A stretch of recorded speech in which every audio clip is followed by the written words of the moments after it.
आज आपण ज्यांना श्रद्धांजली वाहण्यासाठी आपण इथं सर्वजण जमलो, असे महाराष्ट्राचे मुख्यमंत्री अजितदादा पवारसाहेब यांचं 28 तारखेला विमान क्रॅश झाल्यानंतर दुःखद निधन झालं आणि खरंच एक मनाला चटका लावून गेलेली बातमी सकाळी समजली. आणि रणजितदादा आणि मी बातमी कळाल्यानंतर लगेचच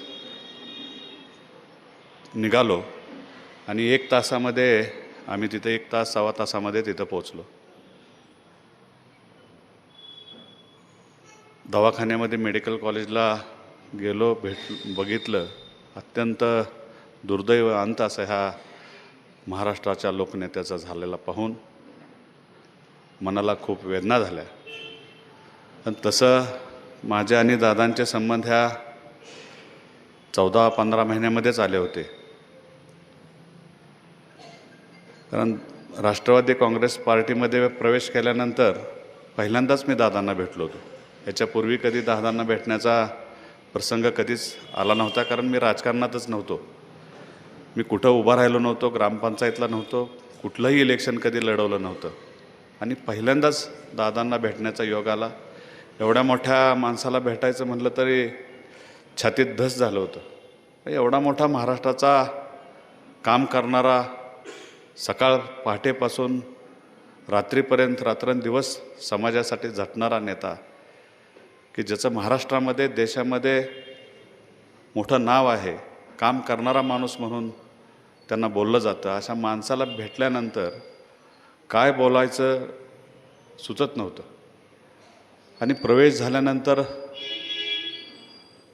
दादांनी माझी माहिती घेतल्यावर, सचिन तू काय करतो, व्यवसाय काय, राजकारण कुठं तू उभा राहिला होता? तर मी त्यांना सांगितलं, बाबा ग्रामपंचायतीलाही उभं राहिलो नव्हतो, मी कुठलंही इलेक्शन लढवलं नाही, डायरेक्ट आमदारकी. हो म्हणलं दादा, रणजितदादांनी सांगितलं आहे उभं राहायचं, निवडून येणार 100% येणार म्हणलं दादा निवडून. दादांनी सगळी माहिती, मग शेती किती, शेती कोण करतं, काय शेतीमध्ये उत्पन्न काय घेता तुम्ही, किती भाऊ, आई काय करतात, वडील काय करतात, अशी इत्तंभूत माझ्या कुटुंबाची त्यांनी माहिती घेतली आणि कौतुक केलं.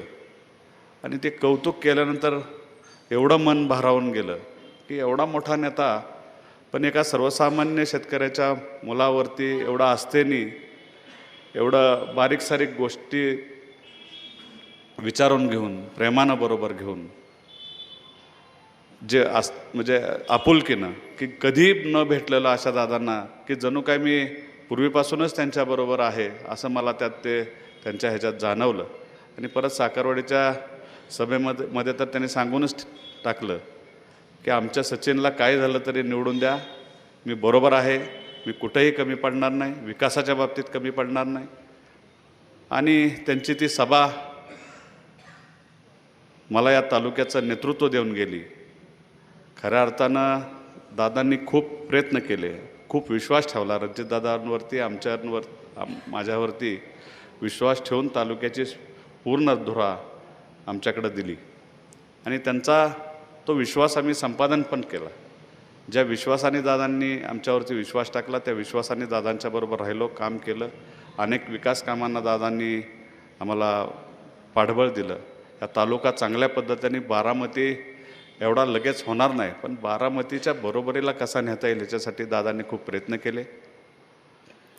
प्रत्येक गोष्टीमध्ये दादांचं मार्गदर्शन व्हायचं. विधानसभेमध्ये जायचं तर बोलायचं काय, प्रश्न कसे मांडायचे, कशा चर्चा करायच्या, कसं भेटायचं, मंत्र्यांच्याकडे कसे प्रश्न मांडायचे, पत्रव्यवहार कसा करायचा, इतंभूत बारीक सारीक गोष्टी दादांनी माझ्याकडून करून घेतल्या. काही माहीत नव्हतं. म्हणजे प्रत्येक गोष्टीचं ज्ञान दादांनी मला बसवून, आमच्या दर आठवड्याला देवगिरीवरती बैठक असायच्या, दर मंगळवारी दादांची आमची भेट व्हायची, दर मंगळवारी दादा आपुलकीनं आमच्याशी बोलायचे.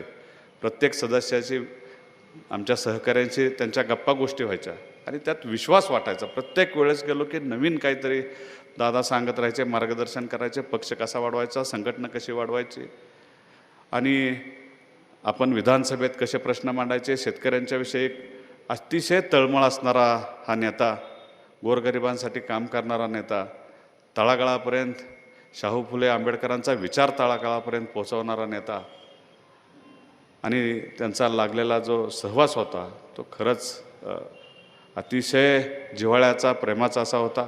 दादांनी मला त्याच विमानातून आम्ही कोल्हापूरला गेलो होतो, मला घेऊन गेले होते. मला म्हणले, सचिन उद्या आपल्याला जायचं आहे, कराडला जायचं आहे. जाऊया म्हणलं दादा. दादा माझ्या अगोदर तिथं पोचले. मला विमानात कधी मी बसलेलं नाही, पहिल्यांदाच विमानात बसलो. विमान कधी माहीत नव्हतं, गाडी माहीत, साधी गाडी माहीत. मग दादांनी सकाळी मी विमानतळावर पोचलो. थोडं 2 मिनटं विमानतळच सापडत नव्हतं मला. पोचलो कसं तरी तिथं. ड्रायव्हर होता, ड्रायव्हरचा रस्ता चुकला, पण पोचल्यानंतर दादा म्हणले, वेळ काय एवढा लागला सचिन? म्हणलं मला विमानतळच सापडलं नाही. म्हणलं ह्याच्या अगोदर कधी बसला होता, म्हणजे आला होता का? म्हटलं कधी संबंधच नाही विमानतळाकडे यायचा. मग दादा हसले. मी म्हणलं तुमच्यामुळं पहिल्यांदा विमानात बसतोय. आणि दादांना एवढं कौतुक वाटलं, दादा हसले. बस म्हणले. आता वेळ झाला तर थोडे चिडले होते, पण मी त्यांना ते सांगितल्यानंतर दादांना ते पटलं, कारण मी नेहमीच खरं बोलतो. आणि दादा हसले आणि मग गप्पा मारायला सुरुवात केली. सगळ्या विषय जाणून घेतलं, तालुक्यात काय चाललं आहे, कुठं चाललं आहे. मग दादा पेपर वाचायला लागले. पेपर वाचल्यानंतर तिथं फलटण तालुक्यातली एक बातमी त्या पेपरला त्याच दिवशी आली होती. सोमनथळीचा बारामती फलटण रोडचं काम चाललं होतं आणि त्या रोडवरती कुणीतरी तक्रार केली होती आणि ती तक्रारीची बातमी त्या पेपरला होती. आणि त्या दादाने ती वाचली. मला बोलवून घेतलं जवळ. सचिन उद्या गेलं की पहिलं तिथं जा, अधिकारी सगळे बोलव, सगळा ते कॉन्ट्रॅक्टर कोण आहे बघ, आणि ते काय झालं तर त्याची तक्रार काय, रस्त्याची क्वालिटी कशी आहे, त्या अधिकाऱ्यांना घेऊन समोरासमोर चर्चा करून ते काम क्लिअर करून घे. म्हणजे एवढं बारीक सारीक गोष्टीवरती लक्ष असणारा नेता, एवढ्या बारीक सारीक विकास कामावरती लक्ष ठेवणारा नेता आमचा या जगातून गेला. प्रत्येक अनुभव आमच्याबरोबर आम्ही घेऊन त्यांचे निश्चितपणानं इथून पुढची वाटचाली त्यांच्या विचारानं, त्यांचा जो आदर्श आहे तो आदर्श घेऊन निश्चितपणानं या तालुक्यामध्ये करू.